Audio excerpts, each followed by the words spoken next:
Je te souhaite la bienvenue sur Signal Stories. On va regarder par rapport à des événements importants qui vont survenir très prochainement. Quels vont être ces événements, en tout cas un indice. Et certainement le conseil également du tarot, des oracles. On va commencer par prendre ton énergie pour voir évidemment si ce tirage est le tien, s'il t'est destiné. Ne prends que ce qui résonne en toi. Et si ce tirage n'est pas le tien, un autre le sera peut-être. Ne force pas les résonances, il n'y a pas de nécessité. Tu recevras de toute manière les informations dont tu as besoin si tu en fais la demande. Ton énergie pour voir si ce tirage est le tien. À qui est-ce qu'on s'adresse ici? À qui est-ce que je m'adresse?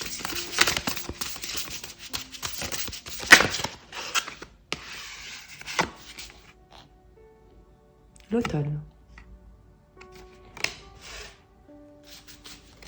Je te lis son message.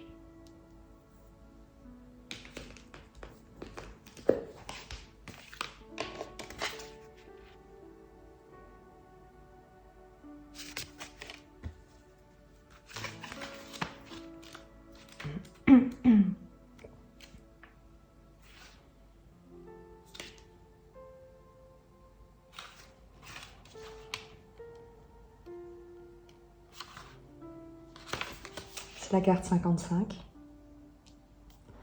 Mélancolie, déclin, inéluctabilité. En arpentant les taillis embrumés, vous voilà enveloppé de la douce senteur du périssement. Les arbres se sont teintés d'orange et de brun.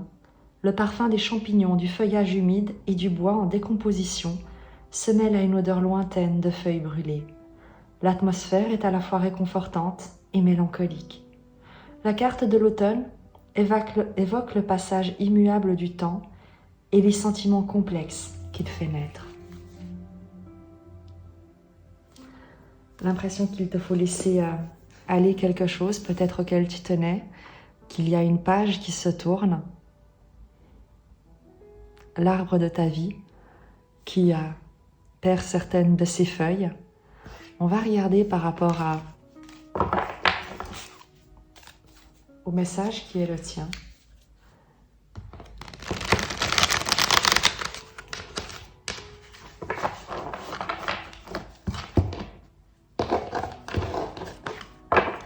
Quelles sont les 3 annonces?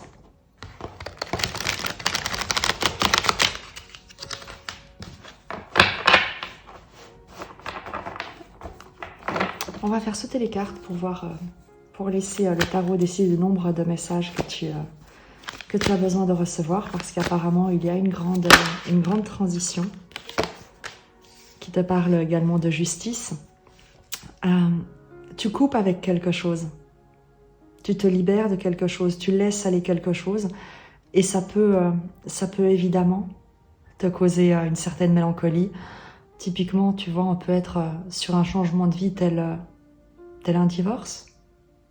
La justice nous donne cette notion de formalisme, de justice, de décision officielle, du fait de trancher une libération, une recherche d'équilibre également, en se départissant, en laissant aller quelque chose qui ne peut plus durer dans le présent, qui fait partie du passé. Donc il y a cette notion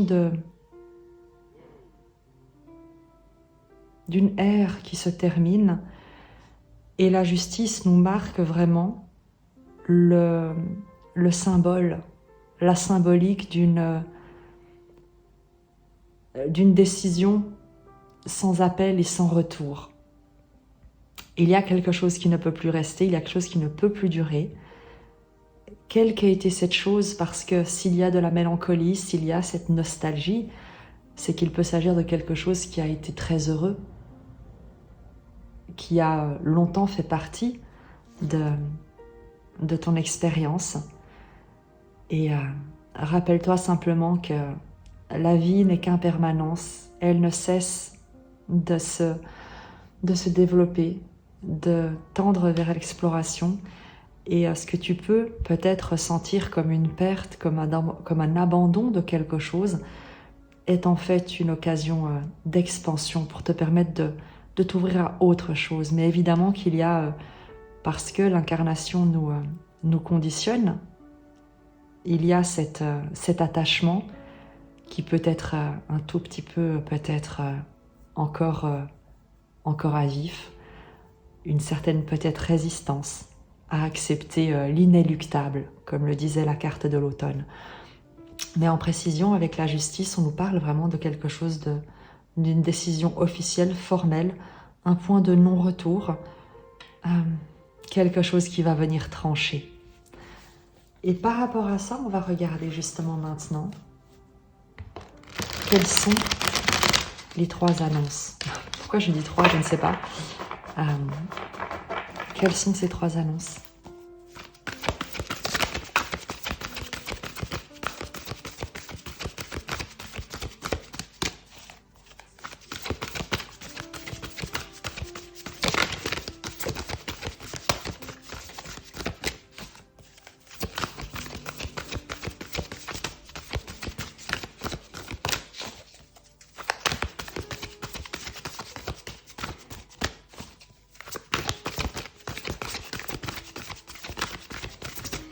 Quels sont les événements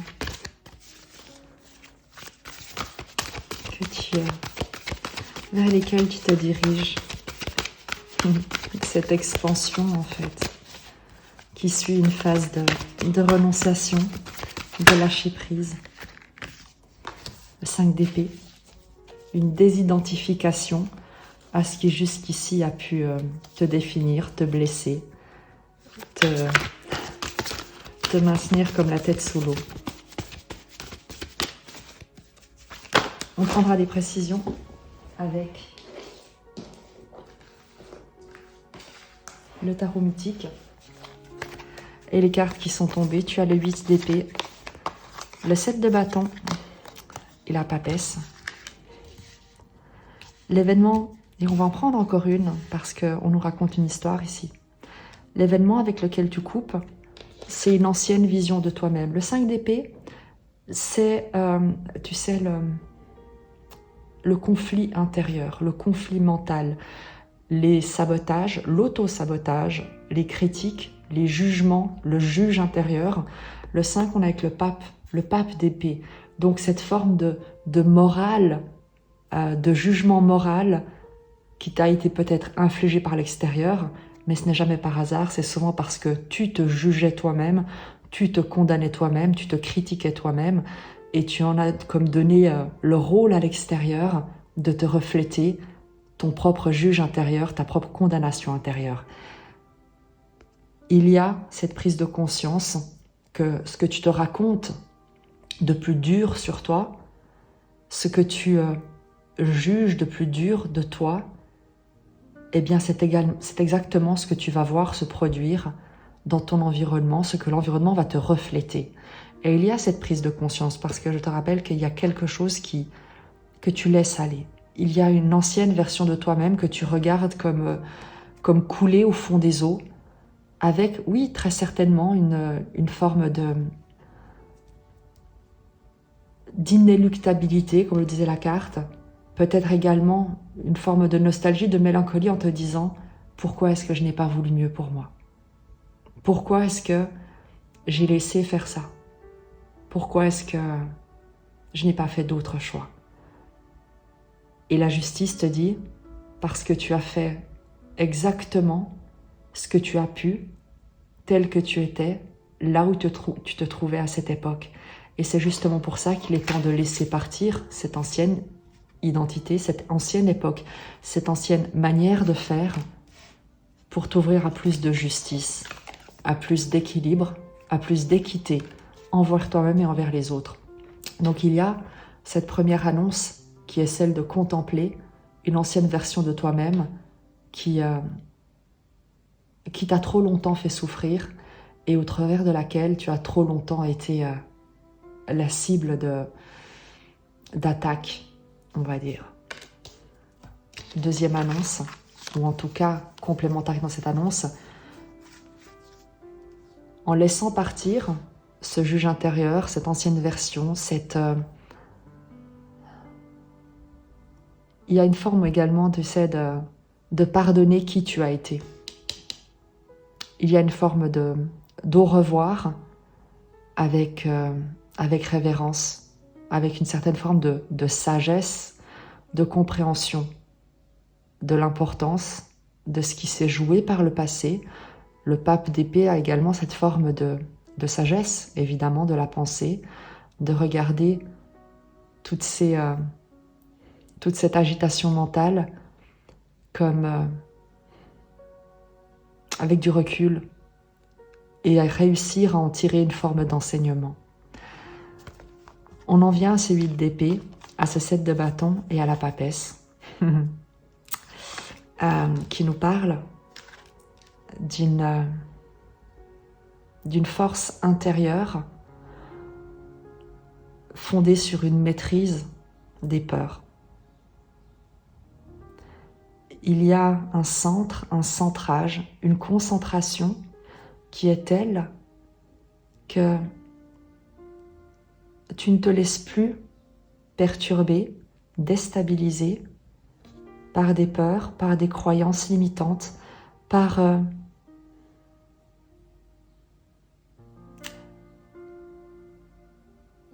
une forme d'aveuglement dans laquelle te plongeaient ces croyances, ces peurs, ces conditionnements.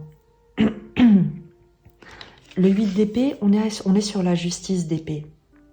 Et la justice de la pensée, on en revient à cette forme parfois d'intransigeance, de jugement et de condamnation.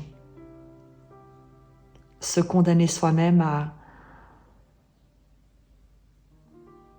à vivre dans la peur ou d'accepter de se soumettre à l'autorité des peurs. Et il y a ce dépassement ici avec le 7 de bâton qui nous parle du fait de rester centré, de rester concentré sur sa propre lumière et ne plus réagir, ne plus se laisser perturber, ne plus laisser les interférences extérieures venir alimenter des croyances, des peurs, des limites, pour se concentrer sur une vérité qui est propre, qui fait partie de l'intuition, de quelque chose qui n'est pas dit, qui ne peut être raconté, qui ne peut être expliqué. Sur toutes ces cartes, il y a une notion qui est importante, c'est celle d'avoir les yeux fermés, d'être aveugle au monde physique et de laisser son regard intérieur te parler. La papesse nous parle bien évidemment de cette connexion, de cette intuition, de cette gestation. Le 8 d'épée, le personnage a le bandeau sur ses yeux. Il y a également pour toi l'idée de passer de l'aveuglement, de la peur, et pour le coup, parce que certainement tu regardais avec tes yeux physiques des circonstances, tu te laissais aveugler par des circonstances physiques. Ici, il y a le bandeau sur ses yeux qui te faisait sombrer dans l'illusion de la peur. Et il y a l'idée d'en venir au regard intérieur, de fermer les yeux sur ce qui te fait peur, non pas pour le nier, parce qu'en fin de compte, le 8 d'épée nous parle toujours d'illusion de peur, d'histoires qu'on se raconte, d'explications qu'on se donne pour justifier un état d'impuissance qui n'est en fait que des croyances, que des peurs de s'affirmer, d'agir, de faire confiance, de changer, de faire quelque chose autrement que ce qui a toujours été. Regard intérieur auquel tu passes pour fuir cet aveuglement de la peur, cette confiance. Il y a vraiment une forme d'abandon radical. Un abandon radical à ton regard intérieur, à cette confiance que tu places dans la vie, dans ton intuition, dans une connexion avec l'énergie de vie qui te traverse, avec Dieu, avec la vie, avec l'amour, selon tes croyances. Vraiment, comme tu peux le voir ici, les interférences ne viennent plus te perturber, ne viennent plus entamer cette présence en fait. On est ici sur quelqu'un qui est présent à lui-même, à elle-même, et qui garde cette connexion indépendamment des interférences, de ce qui dans son environnement, parce qu'elle le voit avec ses yeux physiques, ou parce que peut-être elle ne le voit pas avec ses yeux physiques, pourrait lui faire peur.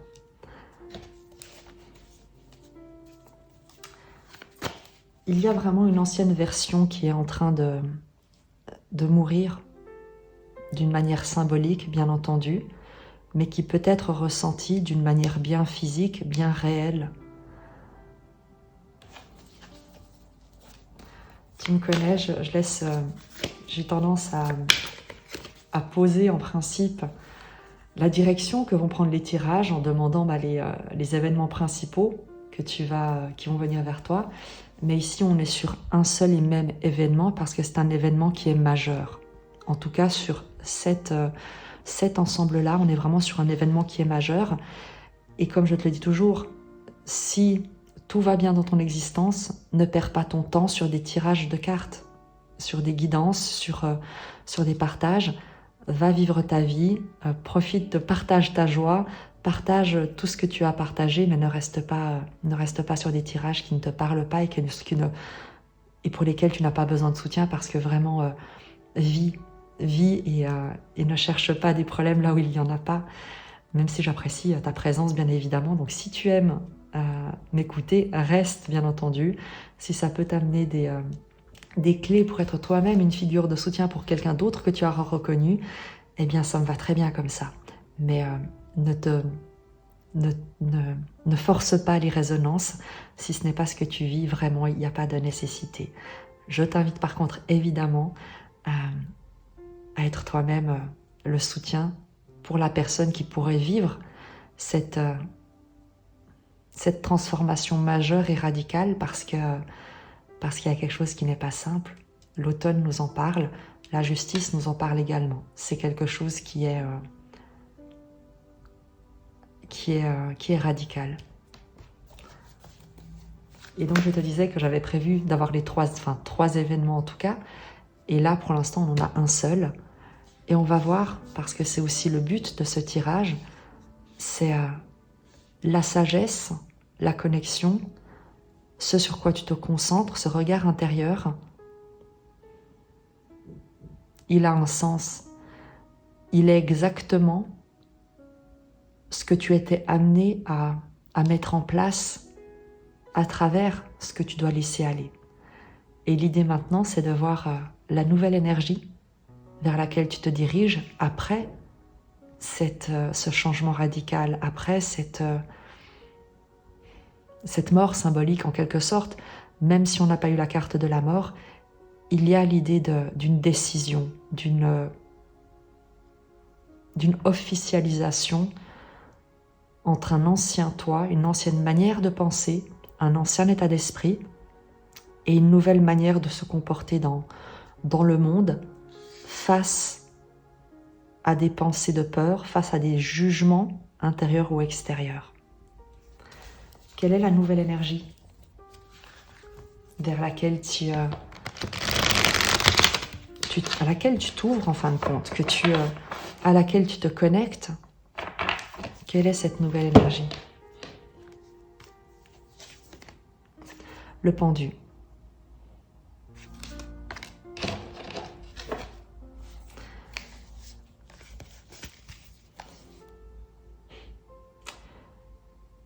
Et je vais prendre une deuxième parce que normalement je prends le tarot pour un tirage général que les cartes à l'endroit.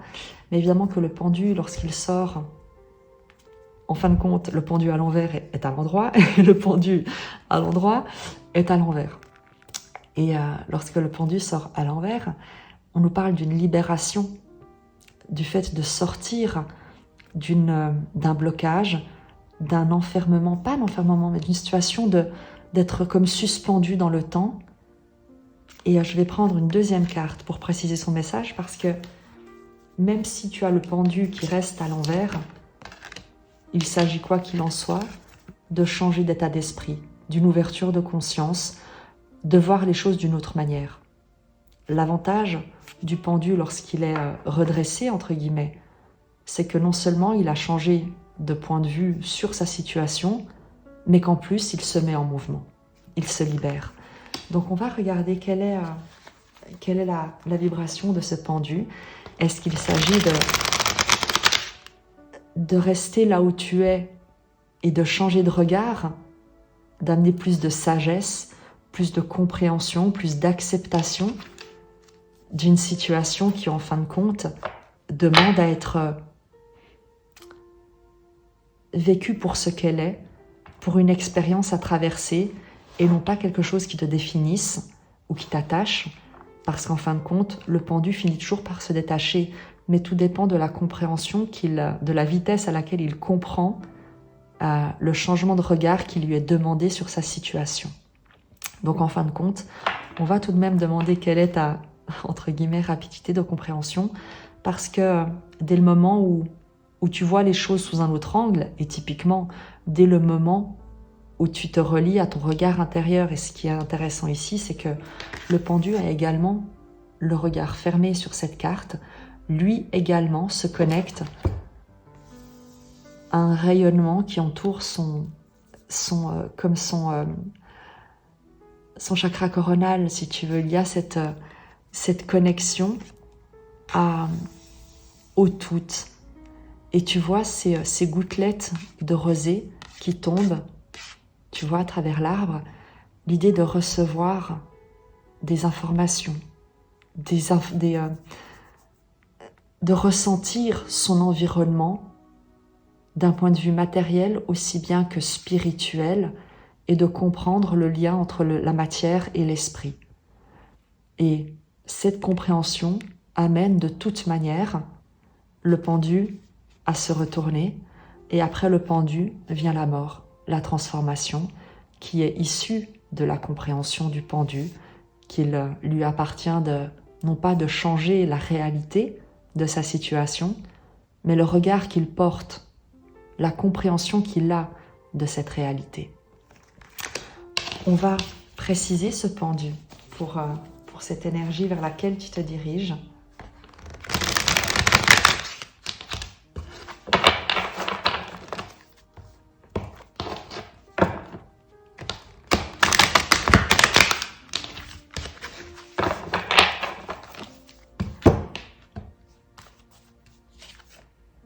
Trois de coupe. On nous parle de sortir de l'isolement, d'un blocage, d'une impasse. Le 3 de coupe, c'est la célébration. C'est le fait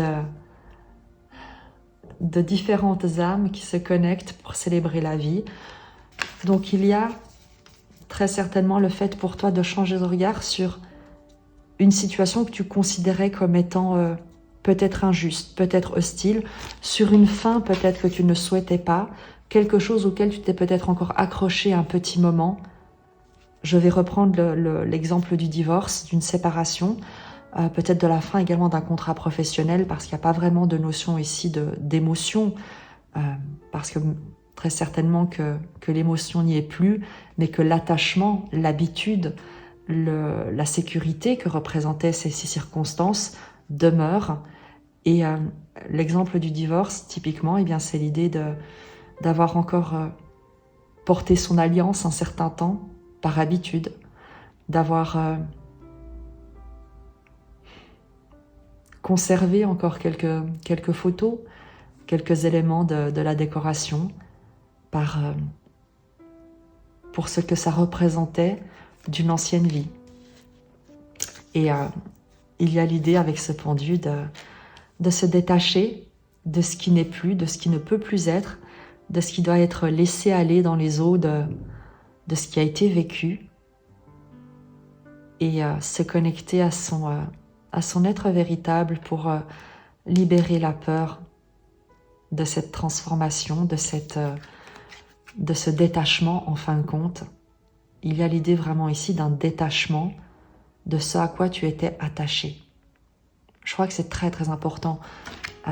La carte de l'automne, la feuille morte qui se détache de l'arbre, tout ce qu'il faut laisser aller, tout ce qui doit mourir pour permettre à la terre d'être nourrie et de voir germer d'autres graines à la saison suivante, le pendu à l'endroit pour le coup, qui nous parle aussi de ce détachement après une prise de conscience, avec une vibration de bonheur. C'est quelque chose qui est heureux parce que c'est l'idée de se réouvrir à la célébration de la vie, là où jusqu'ici tu as pu te maintenir dans une situation, dans une vision de toi qui pouvait être, et tu le vois sur la carte, extrêmement négative, extrêmement triste, blessante, blessée, injuste peut-être dans la manière dont tu pouvais voir les choses. Donc, cette transformation est immensément heureuse et libératrice, même si dans ses apparences, nous dit également le 8 d'épée, eh bien, elle peut cacher une forme de peur, une forme de vision de l'avenir qui reste peut-être inconnue, inquiétante, où tu te sens bloqué par rapport à ce vers quoi tu te diriges, ce vers quoi tu es appelé à aller. Et pourtant, il y a une immense confiance et une immense sagesse intérieure, une connexion qu'on te demande de valoriser, d'amplifier, de préserver, d'alimenter, vraiment. C'est ta force dans cette dynamique, ton intuition, ton regard intérieur, ta sagesse intérieure sont ta force. Donc on a précisé la vibration de ce pendu, de ce détachement qui est un détachement pour une célébration de la vie, un retour à la vie en fin de compte, une vie nouvelle à créer, puisqu'on est sur une impératrice de coupe. Il y a un soin émotionnel, une créativité des émotions, cette douceur et cette force à la fois de la féminité dans ses émotions, que tu sois un homme ou une femme, une reconnexion à son pouvoir créateur de l'impératrice. Puisqu'on a... on va prendre également avec la sagesse de sorcière pour préciser l'énergie, ton évolution par rapport à ces circonstances également, une carte de cet oracle pour savoir vers quelle énergie tu es appelé à te diriger. La quenouille, la 37, je vais te la lire, et te la dire aussi très certainement.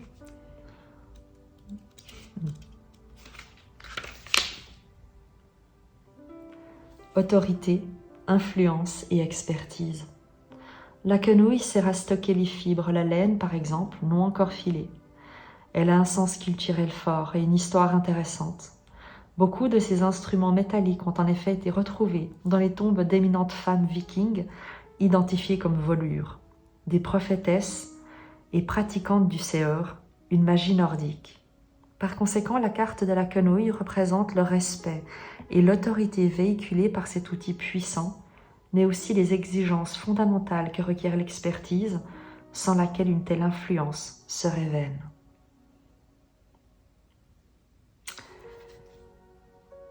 Ce qu'on te dit ici, et je vais prendre un complément, je suis en train de mélanger les mots.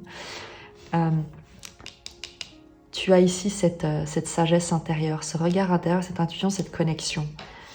Et la quenouille te parle de cette laine qui n'est pas encore filée et qui est stockée au moyen de cet instrument métallique qui a une force symbolique dans la culture.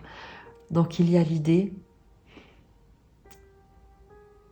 de détenir en fin de compte une expertise, un savoir, une puissance, une figure d'autorité, mais qui doit encore être tissée en fin de compte, utilisée,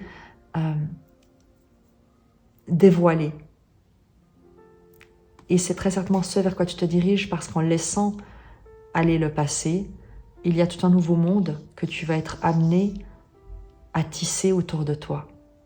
Et on te dit que tu en as l'expertise, tu en as les compétences, tu en as les capacités et la matière.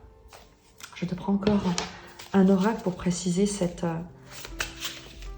carte de la quenouille qui nous reparle de la prêtresse, à nouveau. La papesse est ici, l'arcane numéro 2, arcane majeur. La prêtresse, carte numéro 2. La quenouille qui te parle des grandes prêtresses également. Il y a quelque chose en lien avec ta sagesse intérieure, avec ta connexion. Il y a quelque chose que tu sais. Et tu ne peux pas l'expliquer très certainement. C'est ce dont nous parle le 8 d'épée et le 7 de bâton. Il y a des valeurs, il y a quelque chose que tu ressens à l'intérieur, quand bien même tes croyances et les circonstances extérieures pourraient te raconter autre chose.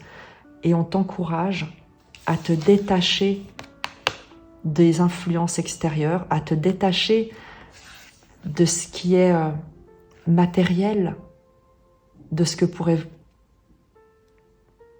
pourrait encore être actuellement ton environnement concret, matériel, parce qu'il y a quelque chose qui se passe dans, tu vois, avec la lune, avec ces trois figures qui dansent. C'est comme s'il y a quelque chose qui était en train de se créer sous le couvert de la nuit. Avec le voile ici, il y a comme un voile sur quelque chose qui va être célébré et qui est peut-être d'ores et déjà célébré, c'est ta sagesse et c'est cette connexion à ton regard intérieur qui est systématiquement rappelée et répétée. Je te lis la carte de la prêtresse.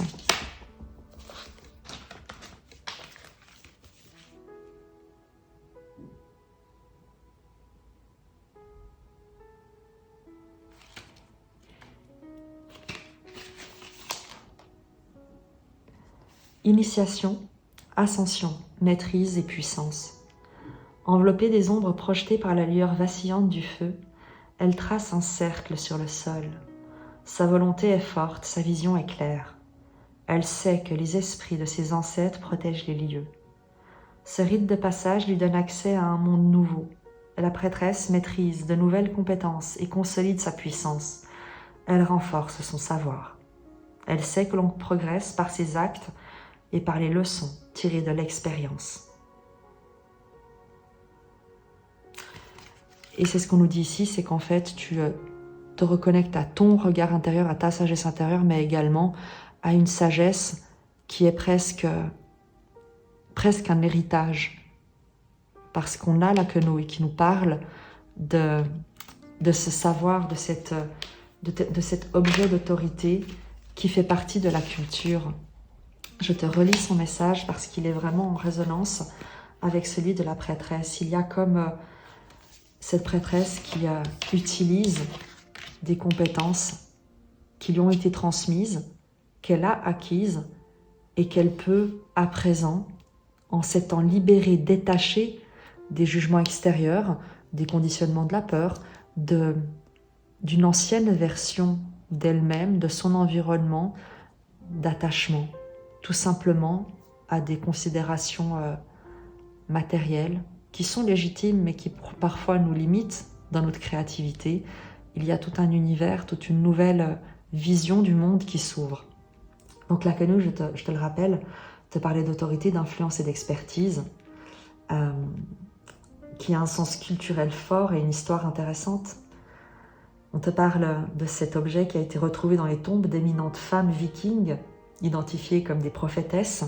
Donc on a cet héritage ancestral d'une maîtrise de l'intuition, de la connexion à une intelligence supérieure, à la vie, à Dieu, selon tes croyances, qui amène une véritable libération de ta créativité, de ta confiance, de la célébration de la vie en fin de compte, quelles que soient les circonstances. C'est un message qui est vraiment très puissant. Et où est-ce qu'on te... Et pour le coup,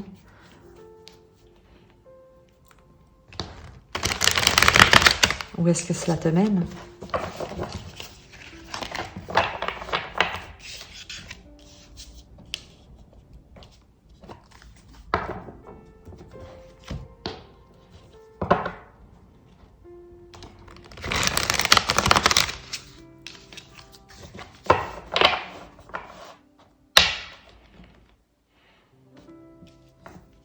Où est-ce que cela te mène?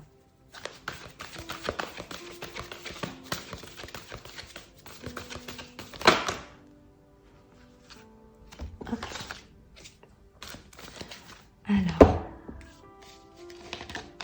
je crois qu'on aura une jolie surprise. Le 10 d'épée. La fin d'un cycle immensément difficile, tu peux le voir sur cette carte. Tout est dévasté, tout a été brûlé.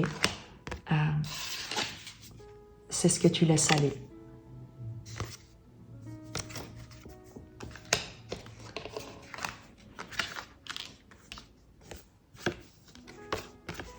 Le roi d'épée et la reine de coupe. Tu te diriges vers...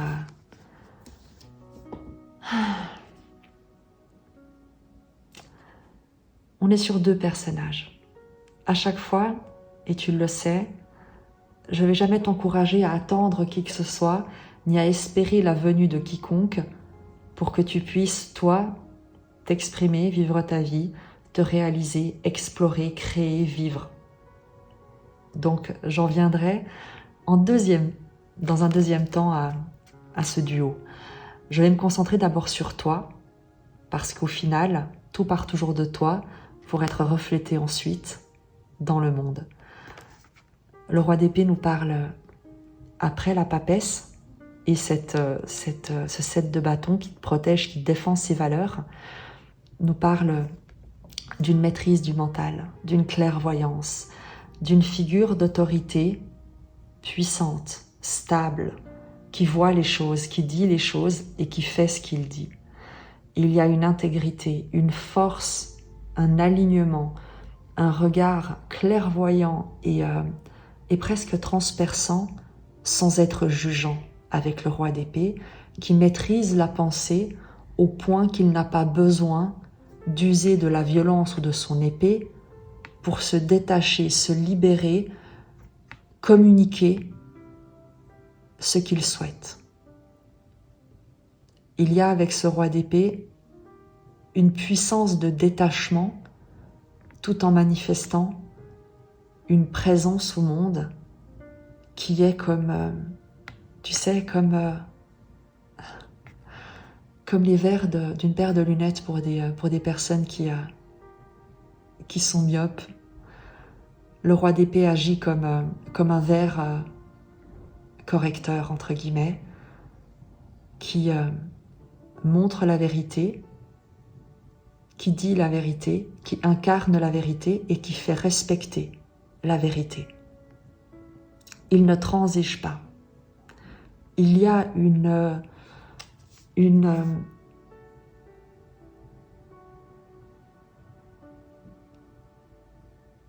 tu sais à quoi me fait penser cette carte? Au charbon. Et le roi d'épée, c'est le diamant. C'est qu'il y a une énergie qui a subi une telle pression, une telle destruction, qu'en fin de compte, ça l'a transformé en diamant et ça lui a donné à la fois cette force et à la fois cette transparence du diamant. Et on en est là avec ce roi d'épée et ce 10 d'épée. C'est l'idée que sous la pression, tu t'es changé en diamant. Et là où le message est d'une beauté remarquable, c'est que ce diamant n'est pas tranchant. Ce diamant n'est pas là pour briser d'autres diamants. Il n'est pas là pour s'imposer, pour aveugler. Reine de coupe. Ce diamant est là pour aimer, pour rayonner l'amour sous toutes ses facettes. Il est là le message de ce vers quoi tu te diriges, de ce que le détachement de ce qui jusqu'ici pouvait t'avoir condamné, jugé, défini, ce vers quoi ça t'amène.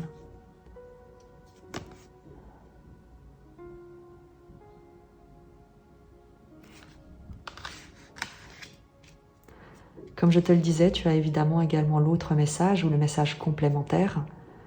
C'est qu'il se peut que, après une période qui a été immensément douloureuse, difficile, et qui se termine, je te le rappelle, que tu laisses aller, eh bien,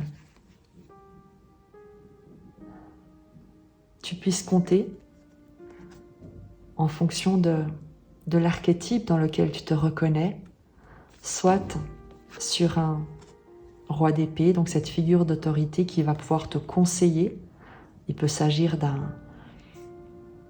vraiment de quelqu'un qui est intègre, qui voit clair, qui est d'un conseil et d'une compréhension fulgurante et qui va te permettre de t'ouvrir à nouveau à l'amour, au monde, à prendre soin de toi et des autres, à vibrer d'amour et uniquement d'amour, à reprendre la maîtrise de tes émotions sans tomber dans la répression émotionnelle ou dans la maîtrise émotionnelle excessive. Il y a une forme de guérison, évidemment, qui t'est annoncée.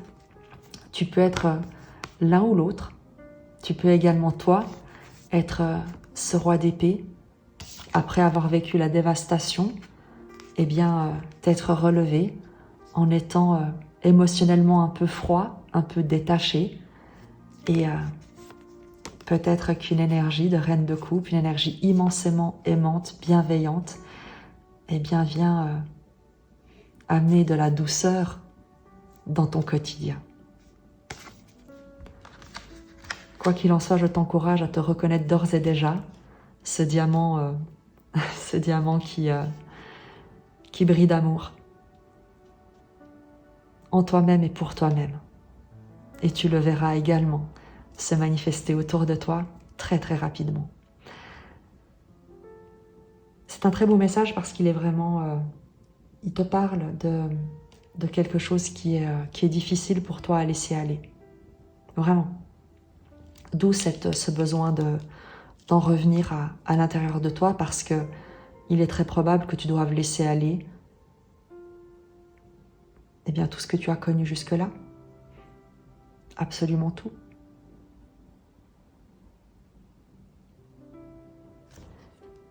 Mais la vie ne connaît que l'expansion. Et ce vers quoi tu te diriges, c'est quelque chose de... J'ai le mot qui vient de charismatique. Quelque chose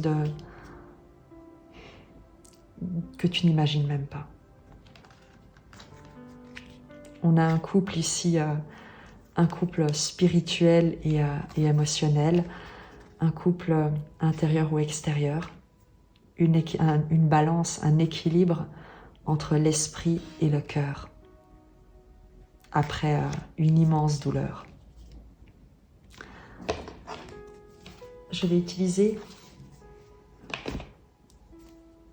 vais demander quel est le lien entre cette reine de coupe et ce roi d'épée. Quel est le lien entre eux?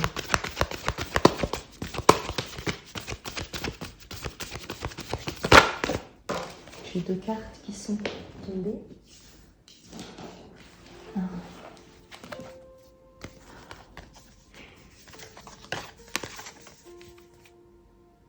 Le jugement et le cavalier d'épée. Le jugement te parle de renaissance, te parle de renouveau, te parle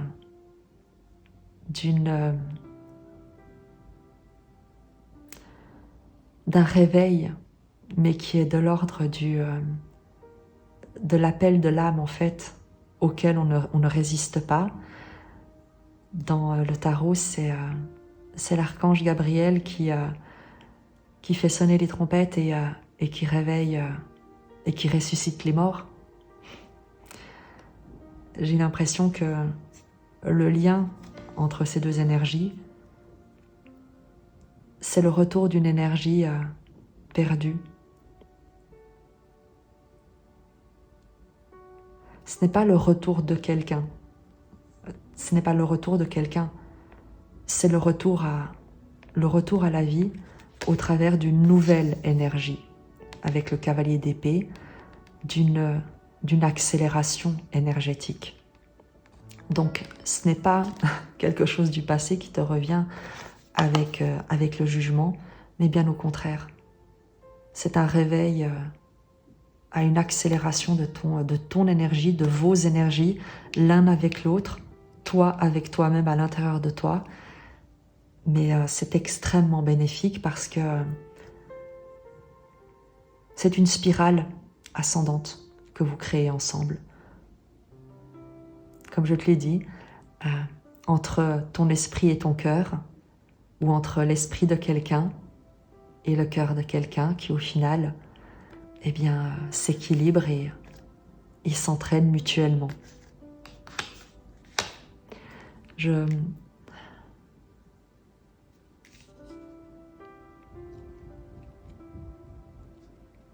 Avec ce cavalier d'épée, tu sais, il y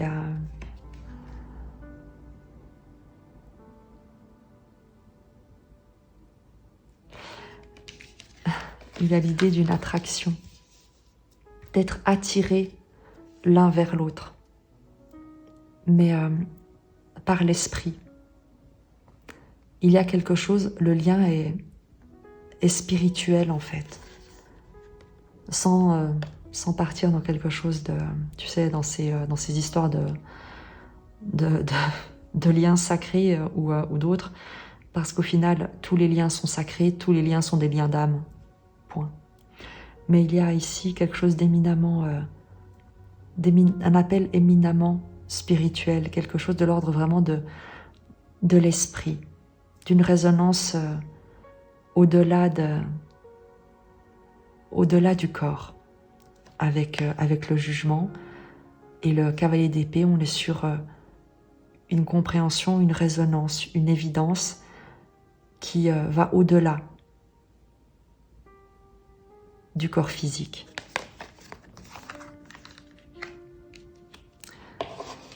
On va prendre un oracle sur le roi d'épée et la reine de coupe, sur le jugement et le cavalier d'épée.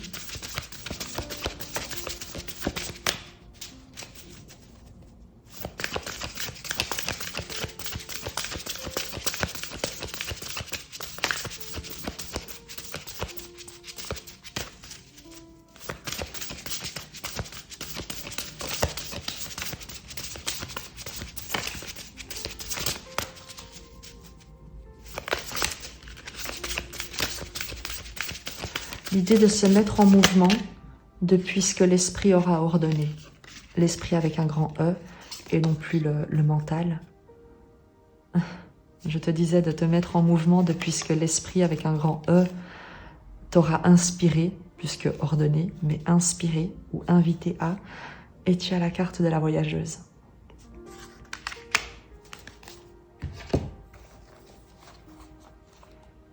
Je te lis évidemment son message.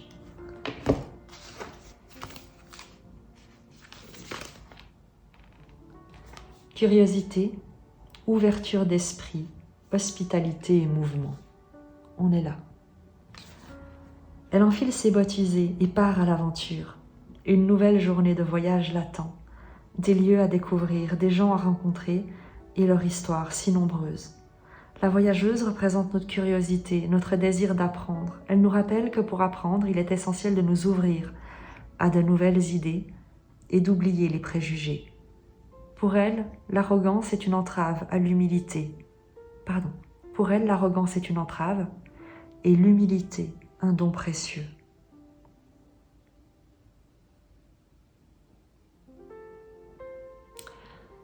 Hermefara del Luogo, également connu sous le nom de renard, passa sa vie à sillonner l'Europe médiévale, parfois accompagné d'autres voyageurs, souvent déguisés en pèlerins.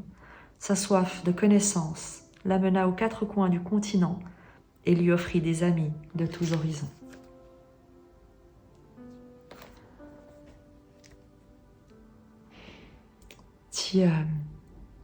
tu te diriges vers de nouveaux horizons. Symbolique, c'est sûr, parce que tu as cette répétition d'une sagesse intérieure, d'un héritage de compétences, vraiment de sagesse. Et il y a cette sagesse qui est mise à contribution du soin que tu te dois et que tu vas déverser autour de toi.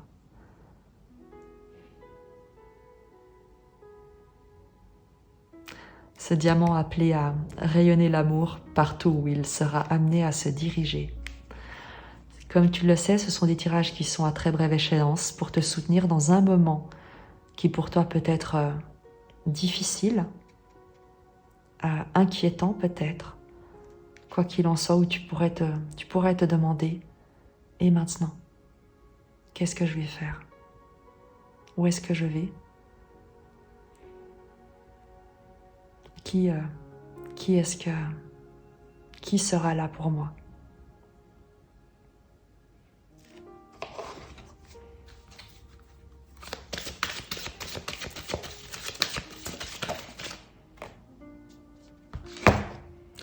La carte de la novice est sortie. Innocence, débutant, ignorance, nouveau talent jamais utilisé, curiosité, insatiable. Non, curiosité instable, ok, si on veut. Moi je préfère insatiable, mais ça va aussi. C'est ta conclusion, c'est ce vers quoi tu te diriges. Tu changes de vie et on t'invite à faire de l'incertitude une excitation en fin de compte. Réponds à l'appel et pars dans cette exploration. Ne reste pas là où il n'y a plus rien. Je te lis. Et on est encore sur une carte numéro 5, comme le 5 qu'on avait ici.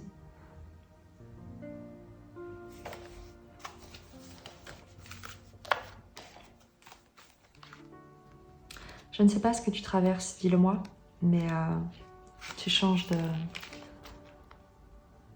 vie. Et c'est vraiment pour quelque chose de